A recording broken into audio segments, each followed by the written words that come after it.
boys, Gina sighed. I hope they'll come down. If they don't, I'll drop them in the drink. That will cool them off, Craig said, shifting the weight of his brakes. They'd probably love it. They'd love to walk the plank, Jody said. A plank?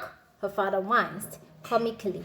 I knew we had forgotten something. Harry Pierce was waiting for them on deck. He was a tall, strongly built man with a withered face and thick, closely cropped grey hair and beard. Jody had heard that he was divorced and had a daughter her age who lived with her mother in West Palm Beach. Jody guessed that he must miss his daughter very much. Welcome aboard, Harry said in his guffy English accent. He reached out to take Jody's bag. We are all present and accounted for now. Dr. Taylor's arrived, Gina asked, as she clambered nimbly aboard. He's getting settled down below, Harry replied, and then he turned to Cian and Jimmy, bellowing, Come on, boys. Look lively, but his kind blue eyes were twinkling. Cian and Jimmy responded immediately, rushing to stand at attention. Help your parents and get these things stowed below, Harry commanded. Ay, sir. Both boys spoke at once. Jody stared in astonishment as the brothers each grabbed a bag and took it away without the slightest protest. They never obey me like that, Craig complained.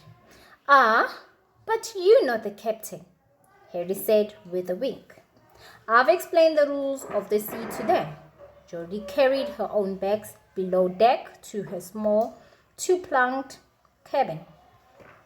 Her brothers were sharing an identical cabin next door, but Jody was lucky enough to have her cabin all to herself. She spent some time busily unpacking and stashing things neatly away in the wall lockers, though not normally so tidy. There were always far more interesting things to do with her time than putting things away.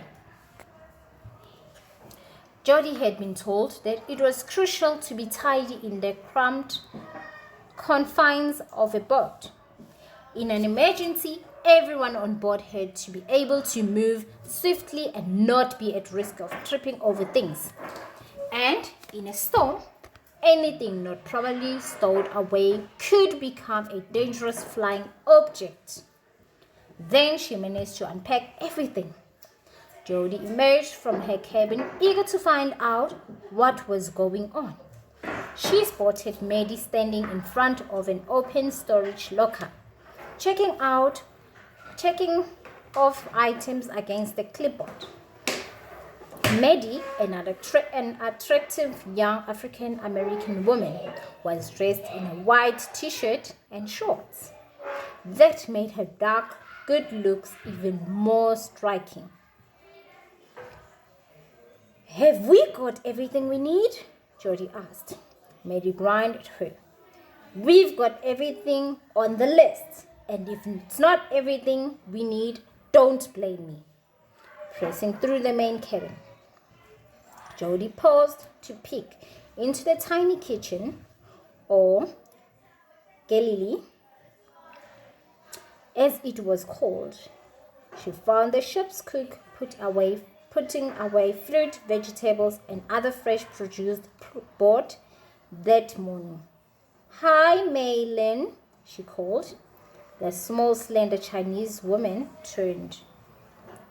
Good morning, Jody. You look happy. Your face is shining like the sun. Jody felt her grin grow even bolder. Really? I am happy. This has got to be the absolutely best day of my life. A small frown line appeared on May's face, and she mumbled something in Chinese. What's that? Jody asked curiously. Don't tempt fate. Maylin replied in Chinese. It's very bad luck to talk so proudly. It attracts bad luck. Oh, that's just a superstition, Jody said. But she realized as she spoke that she was fingering the little silver dolphin at her neck as she could keep her good luck. Jody, her mother was calling from the deck. There's someone here to see you. Oh, I'd better go. See you later, May. Wondering who could it be. Jody scrambled up the stairs. As soon as she emerged, blinking against the blazing sun, she heard the sound of many hands clapping and voices cheering, Jody, Jody, Jody.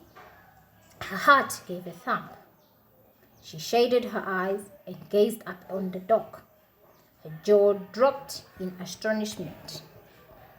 There, a long line, were all 32 of her classmates and Miss Kilpatrick, her teacher. Eager hands stretched out to help her across from the boat to the dock, and a babble of voices broke out as everyone tried to say something to her at once. Quiet, class, please. One at a time, Miss Kilpatrick's voice carried, calming them a little. Jody's best friend, Lindsay, stepped out of the line to hug her.